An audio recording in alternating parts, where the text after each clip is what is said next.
আলোচনা চলিতেছে। প্রতিবেশী জিজ্ঞাসা করিলেন, মহাশয়, সংসারে থেকে কি ভগবানকে পাওয়া যায়? শ্রীরামকৃষ্ণদেব বললেন, অবশ্য পাওয়া যায়, তবে যা বললুম, সাধুসঙ্গ আর সর্বদা প্রার্থনা করতে হয়, তার কাছে কাঁদতে হয়। মনের ময়লাগুলো ধুয়ে গেলে তার দর্শন হয়। মনটি যেন মাটি মাখানো লোহার সূঁচ, ঈশ্বর চুম্বক পাথর। মাটি না গেলে চুম্বক পাথরের সঙ্গে যোগ হয় না। কাঁদতে কাঁদতে ছুঁচের মাটি ধুয়ে যায়। ছুঁচের মাটি অর্থাৎ কাম, ক্রোধ, লোভ, পাপ বুদ্ধি, বিষয় বুদ্ধি।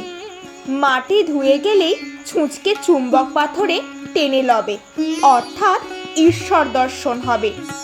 চিত্তশুদ্ধি হলে তবে তাকে লাভ হয়। জ্বর হয়েছে, দেহেতে রস অনেক রয়েছে, তাতে কুইনাইনে কি কাজ হবে? সংসারে হবে না কেন? ওই সাধুসঙ্গ, কেঁদে কেঁদে প্রার্থনা, মাঝে মাঝে নির্জনে বাস। একটু বেড়া না দিলে ফুটপাথের চারা গাছ ছাগল গরুতে খেয়ে ফেলে।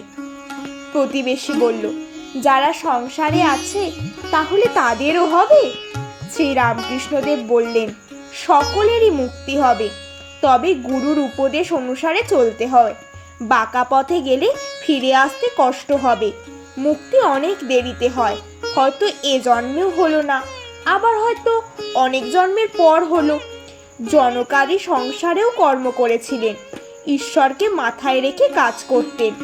নৃত্যকে যেমন মাথায় বাসন করে নাচে, আর পশ্চিমের মেয়েদের দেখো নাই, মাথায় জলের ঘড়া, হাসতে হাসতে কথা কইতে কইতে যাচ্ছে। প্রতিবেশী বলল, গুরুর উপদেশ বললেন, গুরু কেমন করে পাবো?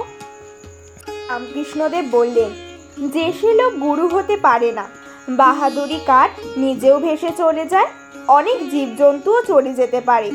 হাওয়াতে কাঠের উপর চললে কাঠও ডুবে যায়, যে চড়ে সেও ডুবে যায়।